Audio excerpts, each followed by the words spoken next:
नमस्ते दोस्तों, welcome back to the mathematics series for data science. तो पिछली क्लास में हमने वेक्टर प्रोजेक्शन को समझा था, जिसमें हमने ये समझा था कि जब भी हमारा वेक्टर दूसरे वेक्टर की डायरेक्शन में मूव होता है तो वो कितने पॉइंट से मूव होता है, उसका कॉम्बिनेशन क्या होता है, या फिर उसकी डायरेक्शन कितनी होती है, या फिर उसकी डायमेंशन क्या होती है, उसको हम कहते हैं वेक्टर प्रोजेक्शन। और उससे पहले हमने पढ़ा था ऑर्थोगोनल वेक्टर्स। हमने देखा था कि अगर दो नॉन जीरो वेक्टर्स का डॉट प्रोडक्ट जीरो आए तो वो क्या होते हैं, ऑर्थोगोनल वेक्टर्स होते हैं। आज हम ऑर्थोगोनल वेक्टर्स में एक और कंडीशन ऐड करेंगे और उससे हम एक नया कंसेप्ट मिलेगा जिसका नाम होगा ऑर्थोनॉर्मल वेक्टर्स।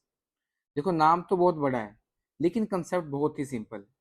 तो सबसे पहले हम क्या करते हैं, ऑर्थोगोनल वेक्टर को यूज करते हैं। इसमें क्या करते थे हम import numpy as np, v1 is equals to np dot array 1 comma 0, vector 2 is equals to np dot array 0 comma 1। अगर इनका मैं डॉट प्रोडक्ट निकालता हूँ, np dot dot of v1 comma v2, तो इसका आंसर क्या आएगा मेरे पास,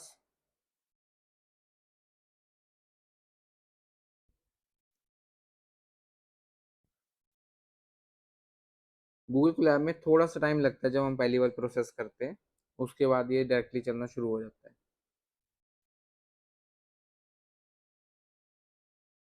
अब देखो, इसका डॉट प्रोडक्ट मेरे पास क्या आया है, जीरो आया है, जिसका मीनिंग क्या हुआ, ये दोनों वेक्टर्स क्या हैं, ऑर्थोगोनल वेक्टर्स हैं। These two vectors are orthogonal vectors.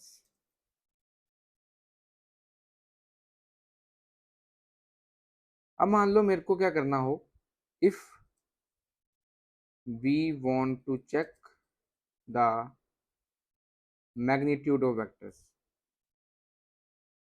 Magnitude मतलब स्केलर वैल्यू, लेंथ। फॉर्मूला आपको याद ही होगा, vector is equals to square root of X square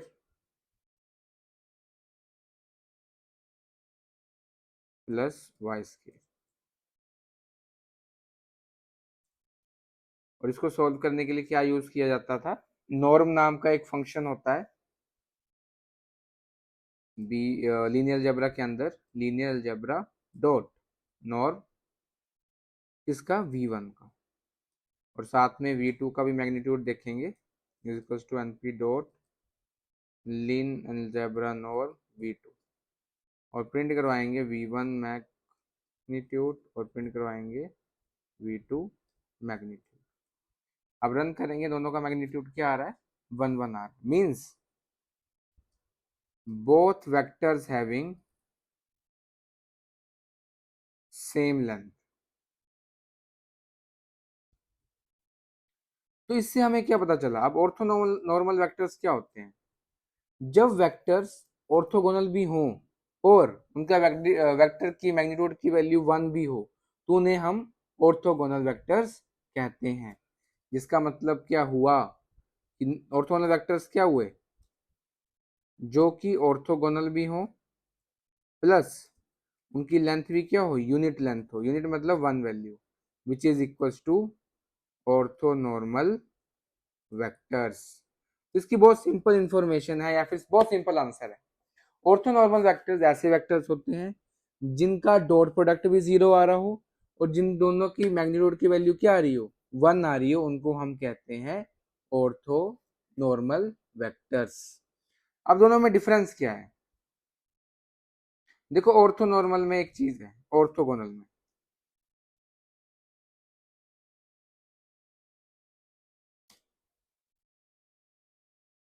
इसमें जो डॉट प्रोडक्ट होता है उसकी वैल्यू क्या होती है, zero, but there is no any importance that the magnitude will be 1। लेकिन अगर हम ऑर्थोनॉर्मल की बात करें उसमें क्या होगा, डॉट प्रोडक्ट भी 0 होना चाहिए एंड लेंथ भी क्या होनी चाहिए, या फिर मैग्नीट्यूड भी क्या होना चाहिए, 1।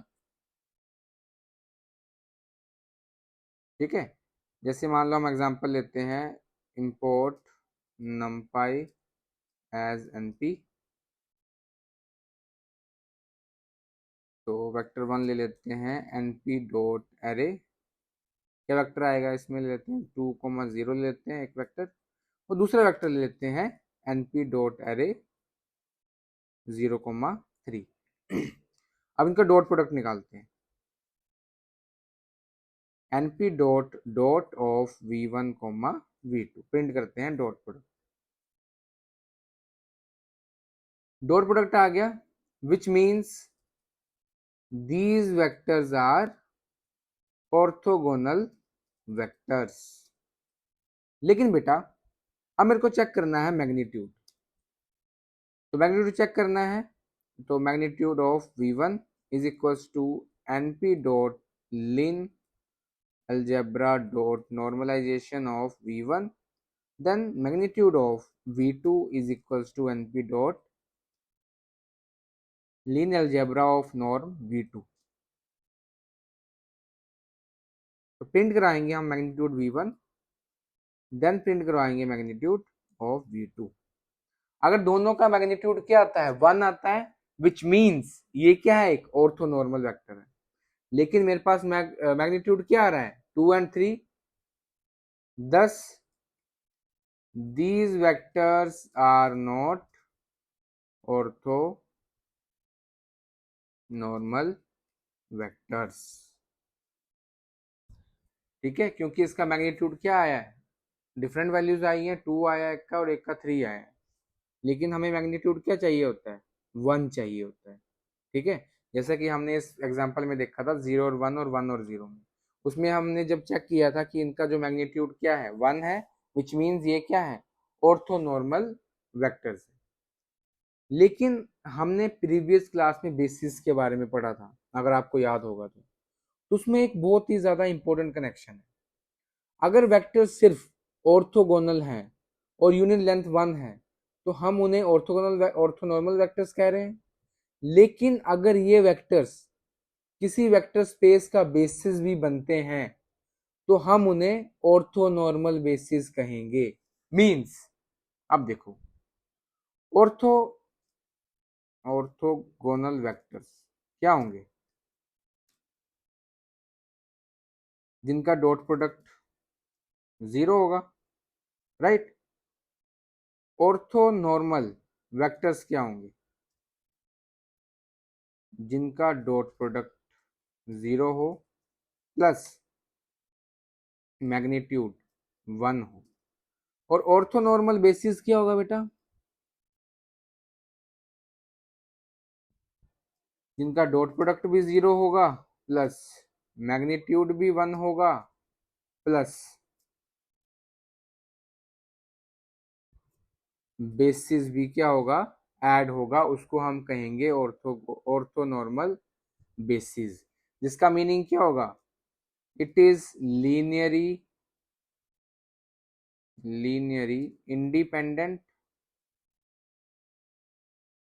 ठीक है, it can be in R2 span, it is orthogonal, और क्या हो सकता है, द मैग्नीट्यूड इज 1। इसको हम कहेंगे ऑर्थोनॉर्मल। और ये हमारे पास जो वेक्टर्स हैं इनका ऑर्थोनॉर्मल बेसिस क्या है, क्योंकि 2 वैल्यूज हैं, तो ऑर्थोनॉर्मल बेसिस इज R2, तो हम इसको कहते हैं ऑर्थोनॉर्मल बेसिस। अगर मान लीजिए आपको चेक करना है कि आपका जो वेक्टर है वो ऑर्थोनॉर्मल वेक्टर है या फिर नहीं है, तो आप क्या कर सकते हो, इसके लिए कंप्लीट कोड क्रिएट कर सकते हो। ठीक है, जो मैंने आपको लास्ट क्लास में बताया था कि हम एक फंक्शन बना सकते हैं, फंक्शन के अंदर हम प्रॉपर कंडीशन दे सकते हैं कि ये जो वेक्टर है वो ऑर्थोगोनल वेक्टर है या नहीं है, या फिर ये वेक्टर प्रोजेक्शन है या नहीं। तो उसी तरह से आप इसमें भी वो चीज़ चेक कर सकते हो। ठीक है, अब क्या करना पड़ेगा उसके लिए, चलो मैं आपको बना के दिखा देता हूँ। मान लीजिए मेरे पास एक फंक्शन है चेक ऑर्थो नॉर्मल का बनाना है, जिसमें क्या आएंगे मेरे पास वेक्टर्स, वेक्टर्स मल्टीपल होंगे।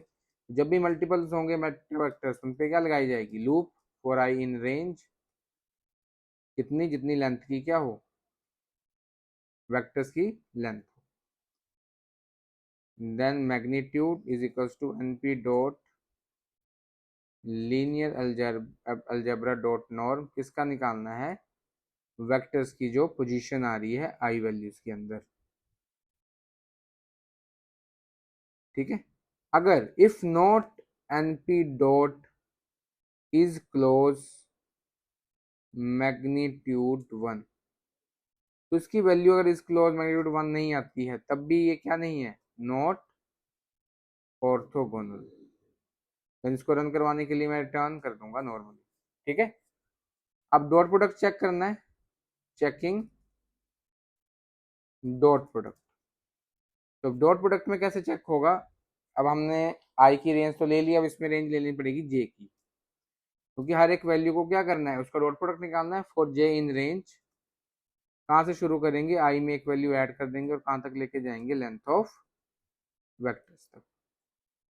फिर हम डॉट प्रोडक्ट चेक करेंगे तो np डॉट डॉट किसका, वेक्टर्स ऑफ आई पोजीशन का, then vectors of J position का, ताकि 0 और फर्स्ट पोजीशन आ जाए उसकी वैल्यू वेक्टर की। ठीक है, इसमें भी कंडीशन लगा सकते हो, अगर नहीं है np डॉट इज क्लोज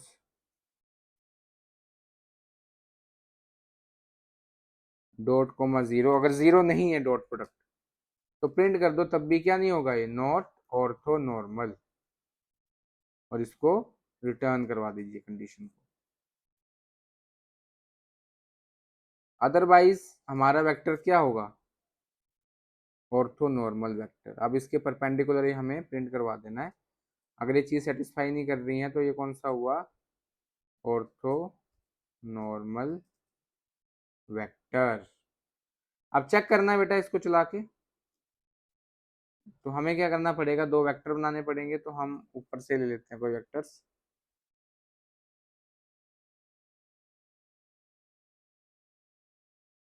सबसे पहले इनको ले लेते हैं और इसको फंक्शन में कॉल करते हैं। फंक्शन का नाम क्या है, चेक ऑर्थो नॉर्मल। तो इसमें हम भेज देंगे v1, v2। तो क्या ये ऑर्थोनॉर्मल वेक्टर्स है, हाँ जी हाँ बिल्कुल है। अब 2, 0 करते हैं, 0, 3 करते हैं, फिर चेक करते हैं क्या ये जो वेक्टर है ये ऑर्थोनॉर्मल वेक्टर है या फिर नहीं। तो ये नहीं, ऑर्थोगोनल नहीं आएगा इधर, ऑर्थो नॉर्मल आएगा। तो ये है इसका कंप्लीट कोड, जिसमें आप चेक कर सकते हैं कि जो भी आप वेक्टर भेज रहे हैं वो ऑर्थो नॉर्मल है या फिर नहीं। तो ये भी थे क्या, कुछ वेक्टर्स के फॉर्म्स, जैसे हमने ऑर्थोगोनल पढ़ा था, ऑर्थोनॉर्मल पढ़ लिया, ऑर्थोनॉर्मल बेसिस पढ़ लिया। जो सेम स्पेस पे रहता है, अपनी स्पेस को चेंज नहीं करता है, उसको हम ऑर्थोनॉर्मल स्पेस बेसिस कहेंगे। अब बात आती है डेटा साइंस में इसका क्या जरूरत है। देखो डेटा साइंस में ऑर्थोनॉर्मल बेसिस यूजफुल होता है, क्योंकि कैलकुलेशंस बहुत सिंपल हो जाती है। जब डायरेक्शन ऑर्थोगोनल होती है तो डायरेक्शन एक दूसरे के परपेंडिकुलर होती है। ठीक है, ये मैंने आपको बताया था, वो 90 डिग्री के एंगल क्रिएट करती है। और वो 90 डिग्री का एंगल कैसे प्रूव होता है, जब हमारे पास डॉट प्रोडक्ट क्या आता है, 0 आता है। और जब उनकी लेंथ 1 होती है तो स्केलिंग की एक्स्ट्रा प्रॉब्लम नहीं आती, मतलब लेंथ क्या है, 1 वैल्यू है, तो हमें स्केलिंग करने की जरूरत ही नहीं है। इसलिए मैथमेटिकल कैलकुलेशन में प्रोजेक्शन और ट्रांसफॉर्मेशन को हैंडल करना इजी हो जाता है बाय यूजिंग ऑर्थोनॉर्मल बेसिस। और इसका हम आगे पीसीए में इंक्लूड करेंगे ही, जैसा कि मैं आपको कुछ क्लासेस से बता रहा हूँ कि हर चीज हमारी जो है वो पीसीए में यूज होने वाली है। तो जिसको हम प्रॉपरली समझेंगे, अच्छे से करके देखेंगे, और साथ में उस क्लास में जो होगा वो मे बी वो हमारी क्लास थोड़ी लंबी होगी, या फिर वो हमें क्लास कुछ पार्ट्स में डिवाइड करनी पड़ेगी। तो आज की क्लास में हमने पढ़ा है ऑर्थोनॉर्मल वेक्टर को और ऑर्थोनॉर्मल बेसिस को, जिसको हमने अच्छे से समझा भी है और पाइथन में इंप्लीमेंट करके भी देखा है। तो नेक्स्ट वीडियो में हम नेक्स्ट टॉपिक शुरू करेंगे, जिसमें हम एक बहुत इंपॉर्टेंट टॉपिक आता है ग्राम स्मिथ प्रोसेस। ये टॉपिक जो है वो सबसे इंपॉर्टेंट टॉपिक है जिसकी इम्प्लीमेंटेशन समझना बहुत इंपॉर्टेंट है। और ये जो टॉपिक है मैं आपको प्रॉपरली बोर्ड में समझाऊंगा ताकि आपको अंडरस्टैंड हो जाए ये प्रोसेस होता क्या है। तो आज की वीडियो में सिर्फ इतना ही। मिलता हूं मैं आपसे अगली वीडियो में। तब तक के लिए आप इस वीडियो को लाइक कीजिए, ज्यादा से ज्यादा शेयर कीजिए और जो भी आपके क्वेश्चंस हैं उनके बारे में कमेंट कीजिए। और इस चैनल को अगर आपने अभी तक सब्सक्राइब नहीं किया है तो जल्दी से जाके सब्सक्राइब कीजिए। बाकी मैं मिलता हूं आपसे अगली वीडियो में। Thank you so much.